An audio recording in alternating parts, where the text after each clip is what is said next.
1. Les stratégies de breakout, tracer une ligne de support, puis une ligne de résistance et attendre que ce moment arrive. Quand le prix casse soudainement à travers, et quand il casse vraiment. Mais comment trader cette stratégie avec succès? Y a-t-il même une stratégie? Y a-t-il des secrets? Eh bien oui, il y en a quelques-uns, et par chance pour vous, je suis sur le point de les partager dans cette vidéo. Ne perdons pas de temps, allons droit au but. Est-ce que cela vous est déjà arrivé? Vous tracez votre ligne de support, vous tracez votre ligne de résistance, et vous attendez qu'un breakout se produise. Une fois que vous voyez que le prix casse soudainement votre résistance, vous entrez dans un trade extrêmement excité parce que vous vous attendez à une grosse montée de prix. Vous prenez votre popcorn, vous vous asseyez, vous fixez votre écran, mais ensuite, soudainement, le prix se retourne et plonge. Vous fixez votre écran, confus de ce qui vient de se passer, et votre portefeuille vient de s'effondrer. Eh bien, je vais vous enseigner un secret pour que cela n'arrive plus jamais. Donc, la première question que nous devons nous poser est: qu'est-ce qu'un breakout? Eh bien, un breakout, c'est quand vous avez un support et une résistance où il y a plusieurs rejets clés des deux côtés. Le breakout réel se produit quand le prix explose à travers un des niveaux clés. Et remarquez ce qui se passe, quand le prix casse vraiment, il commence à s'envoler.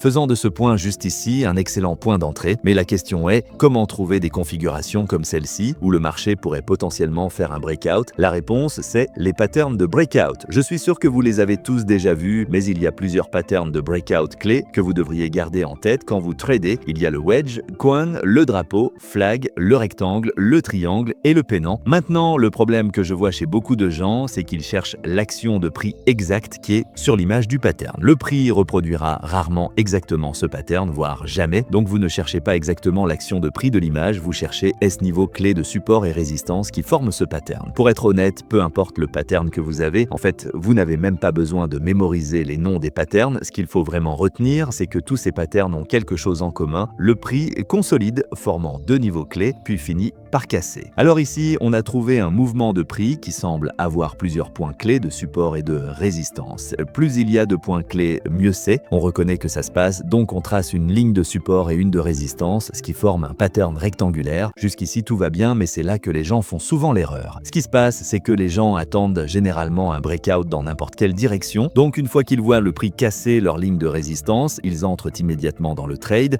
mais il s'avère que c'était un faux breakout et le prix se retourne dans l'autre direction. Ce trader en particulier aurait perdu une somme assez conséquente. Je vais vous montrer comment éviter que cela vous arrive pour que nous entrions dans un trade avec plus de chances que le prix aille dans la direction qu'on veut. La première chose qu'on doit comprendre, c'est ce qu'on appelle les momentum candles.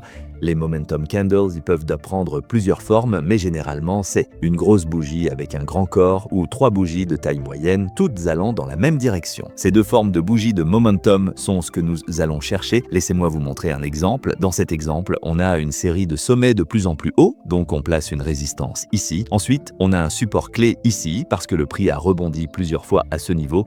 Et maintenant, on attend, on voit une bougie de taille descente se former et casser le niveau de résistance. Le problème, c'est que seule la pointe de la bougie a cassé, donc on ne compte pas ça comme une bougie de momentum. Pour que cela compte comme une bougie de momentum, la majorité du corps doit avoir traversé le niveau de résistance. On considérerait aussi ça comme une bougie de momentum si une autre bougie verte apparaissait au-dessus de la ligne, comme ceci, mais malheureusement c'était une bougie rouge à la place, donc on ignore ce signal. Et regardez ce qui s'est passé, c'était un faux breakout.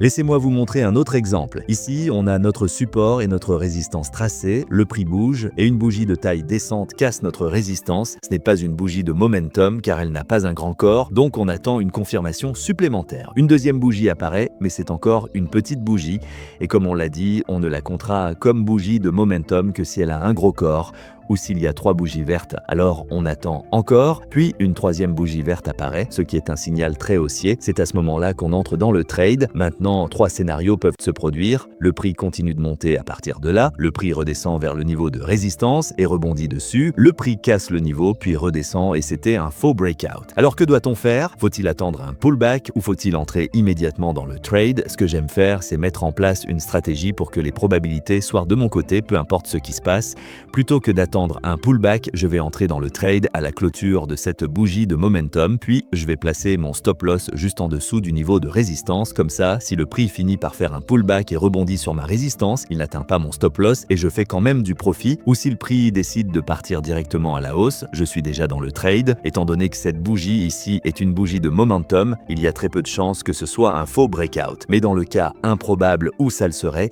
j'ai un stop loss au cas où le prix descendrait. Maintenant que nous avons notre point d'entrée, il faut maintenant définir une stratégie de sortie. Avec les breakouts, il y a souvent de grosses hausses, donc si on décidait de faire un ratio normal de 1.5, on raterait beaucoup de profit. Pour être sûr de tirer profit au maximum, j'utilise ce que j'appelle la stratégie de take profit en 2 étapes.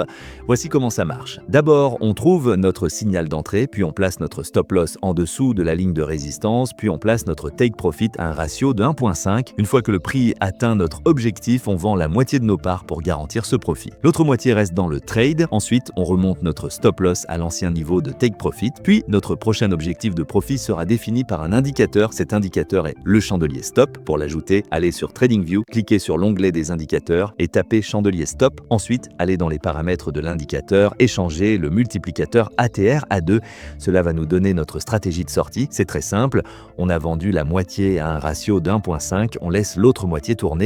On met le nouveau stop loss à l'ancien niveau de take profit et on sort du trade une fois que le chandelier stop change de couleur. Donc ici, on aurait vendu le reste de notre position. Remarquez tout le profit supplémentaire qu'on a fait en ne vendant que la moitié. Si on avait vendu tout à 1,5, on aurait raté toute la hausse. Vous pouvez aussi voir que le prix est monté tout droit sans faire de pullback. C'est pourquoi j'aime entrer tout de suite car la plupart des breakouts vont directement à la hausse sans former de pullback. Voyons un dernier exemple. On trouve quelques points clés qui sont parfaits pour tracer un support et une résistance. Une fois nos lignes tracées, on attend une bougie de momentum qui casse la résistance. Une bougie casse mais n'a pas un gros corps, donc on attend 2 bougies vertes supplémentaires.